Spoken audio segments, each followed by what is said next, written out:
안녕하십니까. 중앙아카데미에서 종교 역사를 강의하고 있는 장영훈 목사입니다. 추석 명절 연휴 잘 보내셨죠? 네, 3일 동안 가족분들과 함께 즐거운 시간 많이 가지셨습니까? 네, 우리 성도님들의 가정마다 하나님께서 정말 8월 한가위처럼 그렇게 은혜와 축복을 풍성히 부어주시기를 간절히 소원합니다. 지난주에는 저희가 교회에서 장례가 발생하는 바람에 목요일 저녁에 중앙아카데미 찾아뵙지를 못했습니다. 사실 지난 한 주 동안 교회 장례가 3건이나 발생을 했습니다. 그래서 지난 한 주는 장례를 치르느라 정신없이 보냈던 것 같습니다. 어쨌든 우리 성도님들 모두 건강하시고 또 오래오래 장수하시고 건강하게 오래오래 장수하시고 또 성도님들 가족들 가운데 아직 믿지 않는 가족분들은 빨리 예수님 믿고 또 구원 받아서 우리가 언젠가는 다 이 세상을 떠나게 될 텐데 저 하늘나라 하나님 아버지께서 우리를 위해서 예비해 놓으신 영원한 안식처 더 나은 분양인 천국에 갈 수 있는 그런 축복이 있기를 바랍니다. 그래도 우리 믿는 성도들은 이 장례를 치르면서 천국에 대한 소망이 있고 또 천국에서 다시 만날 것을 우리가 믿기에 그 고인의 죽음으로 인해서 슬퍼하는 그 슬픔을 어느 정도 이겨낼 수 있는 것 같아요. 그래서 성도의 죽음은 또 성경에 보면 참 복 있는 죽음이라고 하지 않습니까? 어쨌든 이번 또 추석 연휴를 보내면서 또 가족 친지들을 만나셨을 텐데 믿지 않는 불신 가족들의 영혼 구원을 위해서 많이 기도하시면서 그 기도가 응답되어서 빠른 시일 내에 모든 가족 친지분들이 예수 믿고 천국 백성 되기를 다시 한번 예수님의 이름으로 축원합니다. 준비한 강의안을 보시면서 강의를 진행하도록 하겠습니다. 네, 종교개혁사 두 번째 시간, 오늘 주제는 종교개혁의 원인입니다. 지난 시간에는 종교개혁이 일어났던 당시 유럽의 정치적인, 경제적인, 지리적인, 또 문화적인, 그리고 종교적인 배경에 대해서 살펴보았습니다. 오늘은 종교개혁이 일어날 수밖에 없었던 직접적인 원인으로서 중세 가톨릭 교회의 세속화를 중심으로 살펴보도록 하겠습니다. 오늘 이 강의 내용은 한국성서대학교에서 교회사를 가르치고 계시는 이호우 박사님이 저술한 세계 기독교회사 책을 많이 참조했습니다. 제가 전에도 한번 소개해드렸는데 이 책입니다. 이 책. 혹시 교회사에 관한 한 권의 책을 구입하시고 싶으시면 CLC에서 나온 이 일맥으로 흐르는 세계 기독교회사라는 이호우 박사님이 저술한 책을 추천해 드리고 싶습니다. 제가 이호우 박사님에게 무슨 부탁받은 건 아니고요. 제가 이 성서대학교 동문인데 제가 학교를 다닐 때는 이호우 박사님이 교수님은 아니셨습니다. 제가 졸업하고 나서 이후에 이제 교수님으로 오셨는데 책을 참 잘 쓰셨더라고요.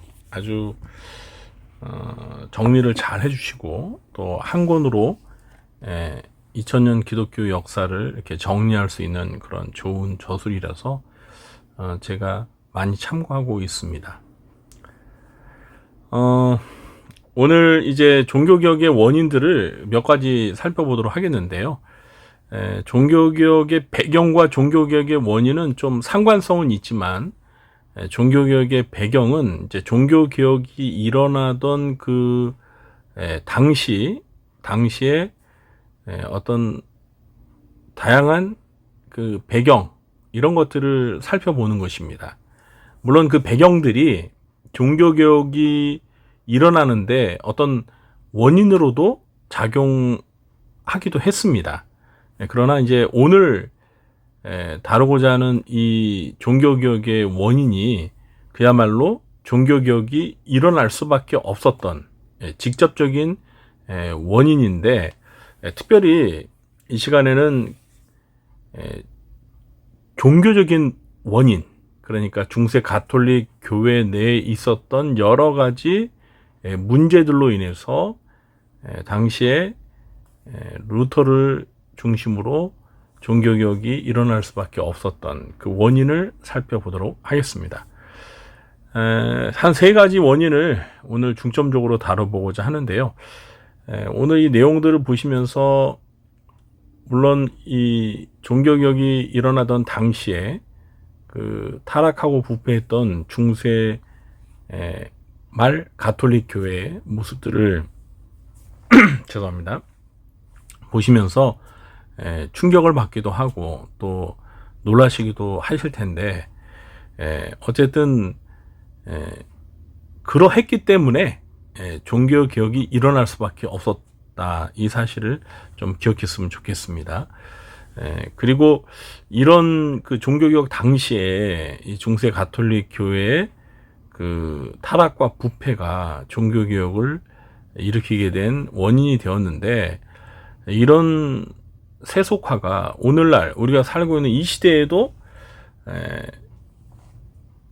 이런 비슷한 모습들이 기독교계 안에 얼마든지 있을 수 있다라는 사실에 우리가 정말 경각심을 가지고 제2의 종교개혁이 계속 되어야 한다라는 그런 마음을 좀 갖게 되는 계기가 되었으면 좋겠습니다. 그래서 우리가 역사를 배우는 것 아니겠습니까? 좀 서두에 말이 길었는데요. 내용을 설명하도록 하겠습니다. 먼저 첫 번째로 신앙의 세속화가 종교개혁의 원인이었다라는 내용을 좀 설명드리겠습니다. 13세기 초, 그러니까 종교개혁이 일어나기 전에 이제 중세 말기, 중세 이제 후반에 들어섰을 때 당시입니다.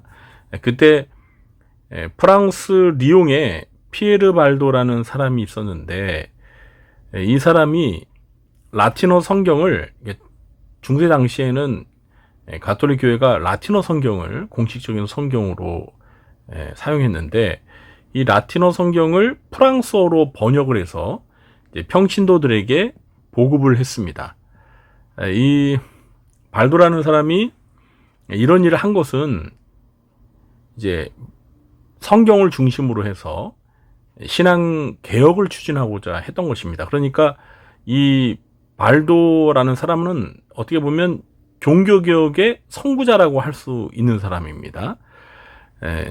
그러나 중세 가톨릭 교회는 이 발도를 이단으로 정죄하여서 처형시켰습니다.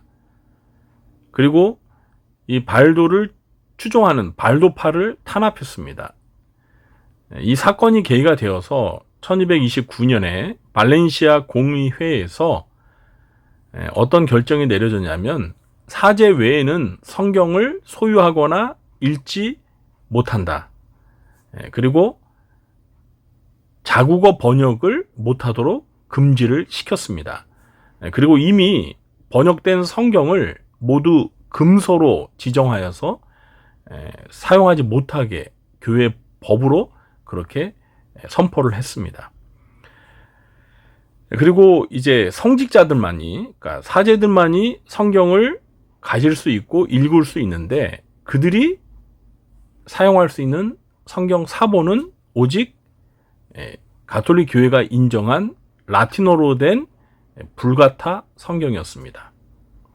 제롬이라는 사람이 이제 라틴어로 만든 번역한 불가타 성경만이 교회에서 공식적으로 사용할 수 있었던 성경이었습니다.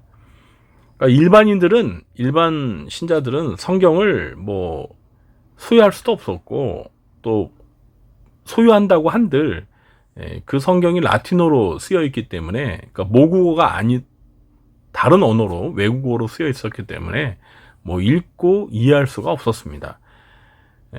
성경을 가지고 읽을 수 있었던 성직자들조차 이 라틴어를 잘 모르는 사람들이 있어서, 물론 라틴어를 배우긴 하지만 라틴어를 유창하게 잘 하지 못하였기 때문에 성경을 라틴어로 읽고 이해하지 못하는 사제들도 많았습니다. 이런 성경을 모국어로 번역하지 못하고 일반 평신도들은 성경을 소유하거나 읽지도 못하는 이런 그 당시에 중세 가톨릭 교회의 이런 조치로 인해서 결국은 일반 평신도들이 성경에 무지하게 될 수밖에 없었죠. 그러니까 성경을 모를 수밖에 없었던 것입니다. 이렇게 성경에 대한 무지는 어떤 나쁜 결과를 낳을까요? 우리 신앙의 모습이 성경에 가까운, 성경에 토대한 올바른 신앙이 아니라 성경과 무관한 왜곡된 신앙으로 나아가게 되는 원인을 낳았습니다. 그래서 특히 이제 당시 가톨릭 교회의 그 분위기는 하나님의 성품 가운데 하나님의 공의와 심판을 너무 지나치게 강조해서 하나님의 진노를 달래기 위해 신자들이 고행과 금식 등 종교적인 행위를 통해서 공로를 쌓아야 한다고 가르쳤습니다. 그래서 당시 중세 말의 그 가톨릭 교회 신자들은 성경의 진리 대신에 다음과 같은 미신적인 신앙 행태를 추구하게 되었습니다. 물론 이것이 이제 가톨릭 교회가 이런 분위기를 사실 만들었던 거죠. 일반 성도들은 성경을 모르니까 그게 성경적인지 성경적이지 않은 건지 뭐 분별조차 못하고 교회가 가르치는 대로 그냥 따라서 이러한 일들을 할 수밖에 없었죠. 그런데 이런 것들을 하지 않으면 하나님 앞에서 그 하나님의 진노를 피할 수 없었고 자기들의 구원이 보장이 안 되었던 겁니다. 그렇기 때문에 어떻게 하든지 이런 일에 열중할 수밖에 없었는데 이런 미신적이고 왜곡적인 신앙 행태에 여러 가지 면들이 있는데 첫 번째로 성지순례. 여기서 말하는 성지순례라는 것은 예루살렘을 가리키는 겁니다. 그러니까 유럽에 있는 가톨릭 교회 신자들은 성지순례를 가야 한다는 거예요. 그리고 특정 기도문을 암송하면서 하나님 앞에 기도를 드려야 했고, 그리고 촛불 예배를 드리고 또 묵주를 가지고 기도를 하고, 지금도 천주교인들은 이 묵주를 가지고 기도할 때 이렇게 하죠. 또 성자 숭배, 여기서 말하는 성자라는 것은 이제 성인 숭배입니다. 가톨릭에서는 아주 신앙이 탁월한 사람들을 성자, 성인이라고 이렇게 추대를 해가지고 그들의 또 날을 이렇게 지정을 해가지고 달력에 어떤 성자의 날, 이렇게 성인의 날 해서 그 날을 또 그 성인을 기념하고 뭐 거의 숭배하는 거죠. 기념이 아니라. 그리고 예수님을 낳은 마리아를 성모라고 하면서 성모 마리아도 사실 거의 신격화하는 그런 숭배하는 그런 일들을 했습니다. 그리고 성상을 숭배합니다. 그래서 이 가톨릭 성당 안에 뭐 성경의 인물들이나 어떤 유명한 또 성자들을 이렇게 형상을 만들어 가지고 교회 안에 이렇게 세워놓고 그들 앞에서 또 기도하고 거의 숭배하는 이러한 일들을 통해서 공로를 쌓아서 이런 하나님 보시기에 이제 하나님의 진노를 풀어드리는 그런 행위를 통해 공로를 쌓아서 자기들이 하나님 앞에서 의롭다함을 받으려고 하는 이런 행위 구원의 그런 미신적인 신앙의 행태를 가지게 되었다라는 것입니다. 이런 것을 봤을 때 오늘날 정말 우리는 모두가 자국어로 번역된 성경을 읽으면서 하나님의 말씀에 의미가 무엇인지를 우리가 읽고 깨닫고 또 그 말씀대로 살기 위해서 노력을 하니까 성경적이지 않은 잘못된 것들을 이렇게 분별할 수가 있지 않습니까? 그런데 중세 시대 이 가톨릭 교회 신자들은 성경에 대해서 무지했기 때문에, 성경을 몰랐기 때문에, 성경의 내용을 몰랐기 때문에 이러한 잘못된 신앙의 행태를 비판할 수 있는 그 능력이 없었다는 거죠. 그래서 성직자들이 가르치는 대로, 중세 가톨릭 교회가 가르치는 대로 이렇게 이런 미신적인 신앙 행태를 따르면서 왜곡된 신앙을 키워갔다는 것입니다. 이러한 그 것들이 종교개혁의 원인이 되었다는 거죠. 만약에 종교개혁이 일어나지 않았다면 이런 미신적이고 잘못된 왜곡된 신앙이 오늘날까지도 계속 유지가 되었겠죠. 물론 가톨릭 안에서도 이제 이런 것들의 잘못을 알고 개혁된 부분도 있지만 사실 중세 시대 때 있었던 그런 잘못된 미신적인 행태, 왜곡된 신앙의 모습이 오늘날도 여전히 가톨릭 교회 안에서는 지속되고 있습니다. 네. 그렇게 크게 변화되지는 않은 것 같아요. 네네. 뭐, 여전히, 앞서 말씀드린, 성인 숭배, 성모 마리아 숭배, 성상 숭배, 이런 것들은 지금도 자행되고 있고요. 그렇습니다. 하여튼, 이 방송을 가톨릭 신자가 본다면, 매우 불쾌하겠지만, 사실인 것은 사실이고, 또 이것은, 역사니까, 있는 그대로의 역사니까, 가톨릭교 신자들도 인정하지 않을 수가 없을 겁니다. 네, 다음은 두 번째 종교개혁의 원인으로서 물질과 도덕의 세속화를 들 수가 있는데요. 중세말 가톨릭 교회와 성직자들은 부를 축적하고 또 도덕적으로 심각하게 타락했습니다. 성직은 부를 축적하고 명예와 권력을 누릴 수 있는 인기가 많은 직업이었습니다. 오늘날은 목사가 되는 것이 그렇게 인기가 많지 않죠. 네. 지금 신학교에 들어가는 신학생들의 수가 줄어들고 있습니다. 그만큼 목회자의 직업이 인기가 없는데 중세 시대 때는 대단한 인기가 많았습니다. 돈 많은 권세가들은 돈으로 아들들을 성직자로 만들려고 노력을 했고요. 교회는 헌금 외에도 다음과 같은 다양한 세금 제도를 고안했습니다. 성직자가 이제 유고 시에 성직자가 갑작스럽게 죽는다거나 하면 후임을 미리 그 성직자가 살아 있을 때 후임을 예약을 해서 성직 예약세를 받았습니다. 그리고 새로 임명을 받은 성직자는 1년 동안 수입을 교황청에다 내야 하는 성직 취임세가 있었고요. 그리고 특정 교회의 성직 자리를 놓고 기다리는 대기세 등이 있었고, 성직을 돈을 주고 사고, 또 성직 중임비, 여기 중임비가 아니라 중임비, 그러니까 성직을 여러 개를 자기가 돈을 주고 이렇게 불법적인 거래를 통해서 직분을 여러 개를 갖게 되는, 그래서 직분을 여러 개 갖게 되면 그에 따른 교계 내에서 권력이 강해지고 또 그 신분에 따른 많은 수입이, 경제적인 수입이 또 보장되기 때문에 이런 성직 중임을 위한 불법적인 거래가 자행되었습니다. 루터가 종교개혁을 일으켰을 당시, 그러니까 16세기 초에 당시 교황은 레오 10세인데요.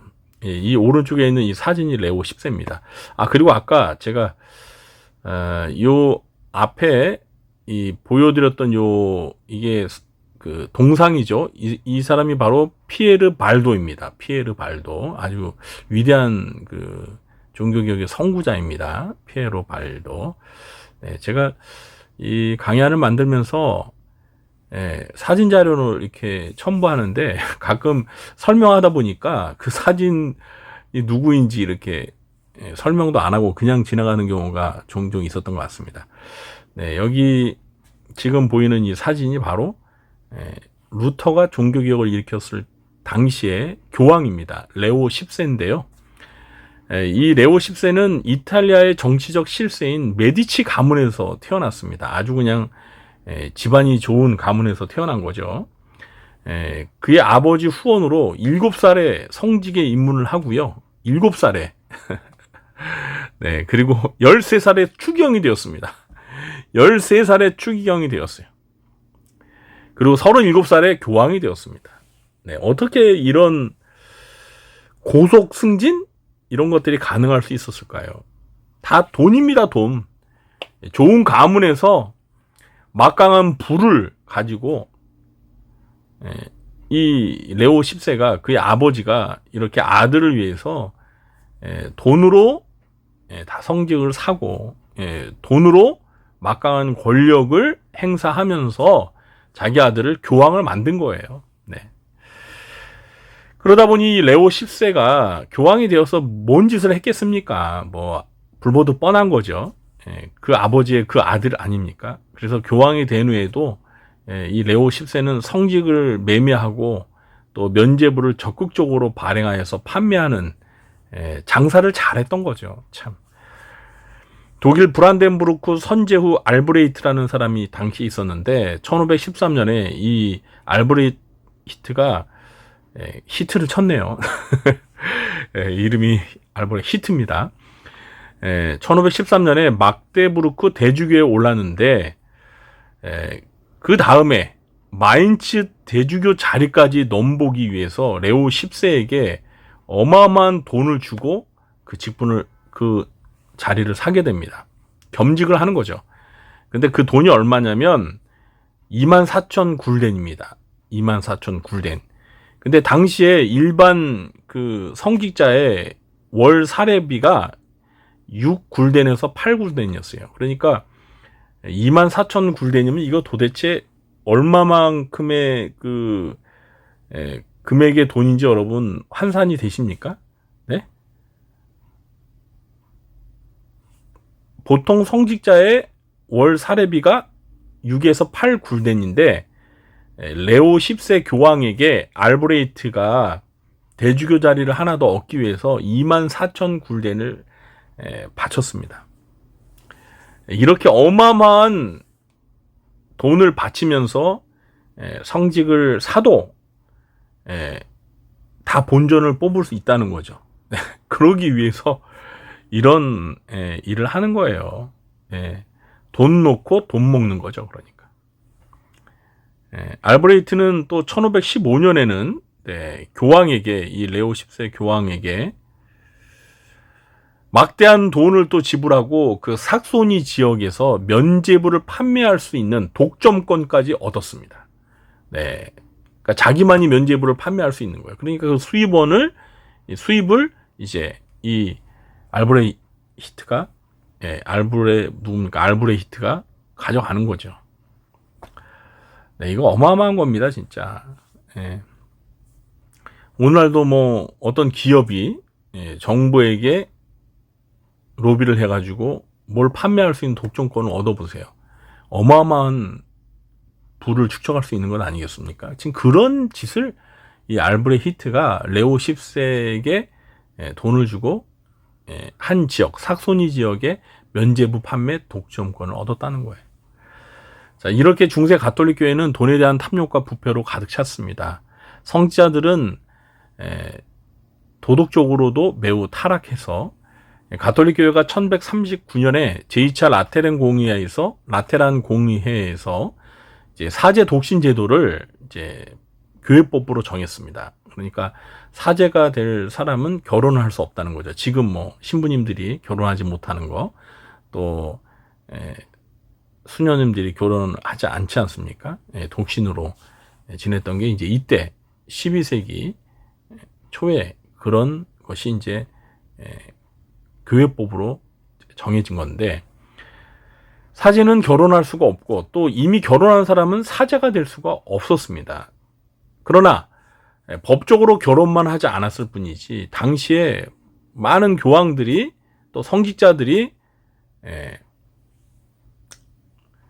정부나 연인이 있었어요.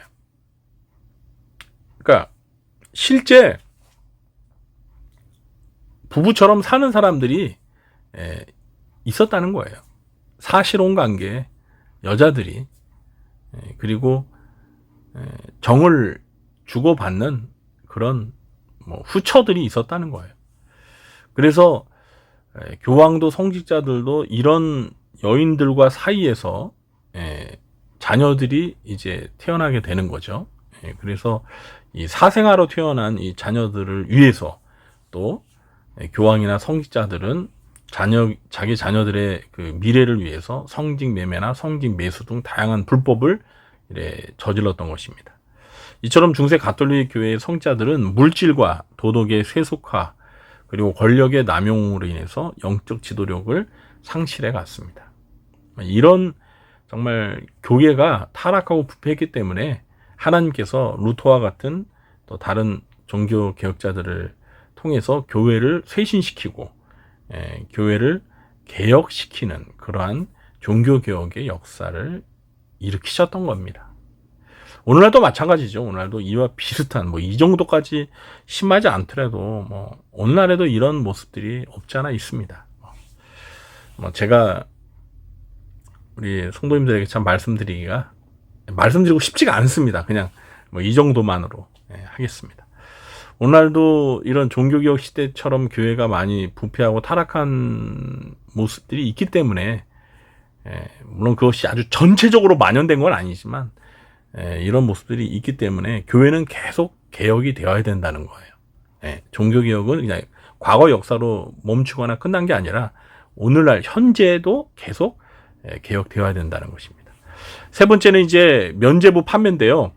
이 면죄부는 이제 또 면벌부라고도 합니다. 면죄부 또는 면벌부. 발음이 잘 안 되네요. 여러분도 한번 해보세요. 면벌부. 네. 비읍자가 두 번 이렇게 되니까 좀 잘 안 되네요. 그러니까 면죄부는 죄를 사면해 주는 거, 면벌부는 벌을 면해 주는 거. 이런 것들을 보장한 증서를 이제 면죄부라고 그래요. 면죄부 판매는 종교개혁이 발생하게 된 직접적인 도화선이었는데요. 이 면죄부의 효시는 십자군 전쟁 때부터였습니다. 제1차 십자군 전쟁을 주도한 교황 우르바노 2세가 십자군 원정을 이제 장려하기 위해서 십자군을 모집하기 위해서 그걸 독려하기 위해서 이제 죄를 사면해주는 면죄부를 발행해 준 겁니다. 그러니까 이 십자군 전쟁에 동원이 되면 죄를 사해 주겠다 이런 걸 내세운 거죠. 그러니까 사람들이 자기 죄를 사함받기 위해서 면죄받기 위해서 이제 십자군에 지원을 하게 된 겁니다. 오늘날에도 이제 보면은 왜 그 이슬람 그 원리주의자들이 9.11 테러처럼 이런 테러를 이제 자행할 때 이런 테러를 사실 목숨 걸고 하는 거 아니에요, 그들이? 그들의 표현은 이제 성전이죠. 거룩한 전쟁. 이러한 것들에 자기 목숨을 희생하게 되면 이제 천국에서 거의 순교자급으로 천국에 들어갈 수 있는, 천국에서 큰 보상이 따르는 이런 것들을 이제 내걸고 이런 어떤 테러를 주도하려고 하는 사람들을 모집하는 이런 일이 있는 거죠. 이게 다 교리적으로 그런 것들을 만들 때 사람들이 또 그걸 얻기 위해서 이런 일에 또 뛰어드는 그런 심리가 있지 않습니까? 면죄부가 바로 인간의 그런 심리를 이용해서 이제 십자군을 동원하기 위해서 만들어진 이제 제도였다는 거예요. 또 십자군에 필요한 물품이나 경비, 후원금을 주는 사람들에게도 면죄부를 발행해 주었습니다. 이후 교회는 필요에 따라 면죄부를 이제 빈번하게 판매하게 되는데 그러다 보니 이제 면죄부가 교회 재정의 주요 수입원이 되었습니다. 1343년 교황 클레멘스 6세는 면죄부를 교회의 공식적인 교리로 선포를 했습니다. 1476년 식스토 4세는 산자가 죽은 자를 위해서 면죄부를 사면 연옥에 있는 영혼이 천국에 이른다는 또 교서까지 발표했습니다. 이 교황의 교서, 교황이 발표하는 교서는 꼭 성경과 동등한 권위를 갖습니다. 하나님의 말씀이에요. 교황의 교서는 곧 하나님의 말씀이다라는 거예요. 그러니까 성경의 권위와 동등한 권위를 가지고 있었습니다. 그러니 뭐 이런 것들이 교리화되고 이것이 교서로 발표가 되면 일반 신자들은 뭐 어떻게 되겠습니까? 그걸 할 수밖에 없는 거예요. 죄를 사함받기 위해서 돈을 주고서라도 그 면죄부를 사야 됩니다. 레오 10세 교황은 100여 년간 끌어오던 베드로 성당을 빨리 완공하기 위해서 성직과 면죄부 판매를 통해서 필요한 자금을 마련했고요. 면죄부 판매를 독려하기 위해서 지방 감독과 판매원은 면죄부를 많이 팔게 되면 지방 감독 같은 경우에는 이제 면죄부 판매 수익의 50%를 지방 감독에게 주었고요. 또 판매원은 많이 판매하게 되면 이제 보너스를 또 이렇게 주었습니다. 그러니까 지방 감독이나 면죄부 판매원들은 뭐 자기들의 수입을 올리기 위해서 얼마나 면죄부 판매에 열을 올렸겠습니까? 당시에 최고의 면죄부 판매원으로 아주 그 널리 유명한 사람이 있었습니다. 이 도미니코 소속 수도사 요한 테첼이라는 사람이 있는데 이 사람은 정말 수단과 방법을 가리지 않고 감언이설로 면죄부를 뭐 강매했는데 그가 남긴 유명한 말이 지금까지 전해져 옵니다. 그러니까 이제 사람들에게 면죄부를 판매하기 위해서 이 일반 사람들의 이제 가족들이 이제 연옥에 가 있는데 그들이 연옥에서 얼마나 벌을 받느라 고통을 받겠느냐. 그러면서 여러분의 동전이 여러분이 그러니까 돈을 주고 면죄부를 사기 위해서 교회 그 헌금함에다가 돈을 딱 떨어뜨릴 때 그 동전이 딸랑하고 떨어지는 순간 연옥에서 고통받는 여러분들의 가족이 연옥에서 튀어 올라서 천국으로 가게 될 것입니다. 자, 면죄부를 구입하십시오. 이렇게 하면 사람들은 뭐 그냥 자기 사랑하는 가족들이 부모가 지금 연옥에서 벌을 받고 있는데 자식들이 이 돈을 주고 면죄부만 사면 우리 사랑하는 부모님이 가족이 연옥에서 천국으로 갈 수 있다는데 뭐 안 살 수 있겠습니까? 빚을 내서라도 사겠죠. 이런 일들이 아주 일상적으로 종교개혁이 일어나던 당시 유럽에서 이런 일들이 벌어지고 있었다는 거예요. 여러분들께서는 이런 것들을 보면 정말 코웃음이 나오고 참 어떻게 저런 어리석은 미신과 같은 말도 안 되는 비상식적인 일들이 자행됐을까 생각하시겠지만 당시에는 그게 법이었어요. 교회 법. 그것이 교리였고 그것이 하나님의 말씀이었어요. 그러니까 성경에 무지했던 일반 신자들은 그냥 그걸 믿고 그렇게 할 수밖에 없었어요. 우리도 아마 중세시대에 살았으면 저희들도 그랬을걸요. 우리들도. 저도 그랬을 겁니다. 성경을 몰랐다면 진리가 무엇인지 몰랐다면. 그러나 당시에 비텐베르크 대학의 성경 교수였던 마틴 루터는 성경을 잘 알잖아요. 성경을 연구하는 학자였으니까. 그러니까 아무리 그 가톨릭 그 신부였어도 루터가 성경을 읽고 보니까 이게 아니거든요. 그러니까 면죄부 판매의 부당성을 이제 더 이상 지켜볼 수가 없어서 1517년 10월 31일 비텐베르크 대학교 교회 그 성당 정문에다가 95개 이제 논제를 발표하면서 면죄부 판매 부당성을 비판했습니다. 이것이 이제 계기가 되어서 종교개혁이 일어나게 된 거예요. 그러니까 이 95개조 안에는 물론 면죄부 판매뿐만 아니라 다른 당시 가톨릭의 이제 잘못된 것들을 비판하는 내용이 있는데 거기에 중심이 사실 면죄부 판매였어요. 그러니까 이 면죄부 판매가 어떻게 보면 종교개혁의 직접적인 원인이라고 이렇게 좀 말할 수도 있죠.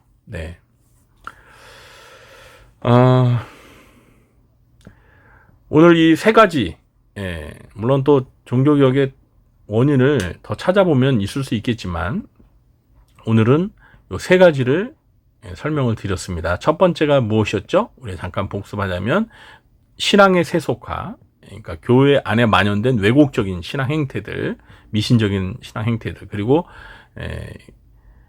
교회와 성직자들이 돈과 또 도덕적인 타락,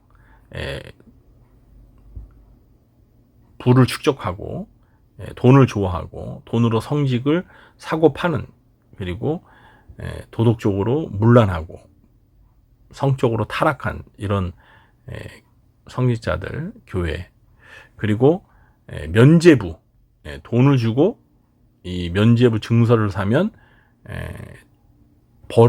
죄를 사함받아서 천국에 갈 수 있다. 이게 다 사실은 행위 구원입니다. 믿음으로 말미암은 은혜로 구원받는 게 아니라 다 인간이 어떤 돈을 주고, 그러니까 구원을 돈을 주고 산다고 말을 해도 되는 거예요. 이런 잘못된 신앙의 행태들로 인해서 종교개혁이 일어날 수밖에 없다는 거죠. 요게 이제 제가 설명 안 드렸는데, 요게 바로 그 면죄부 증서입니다.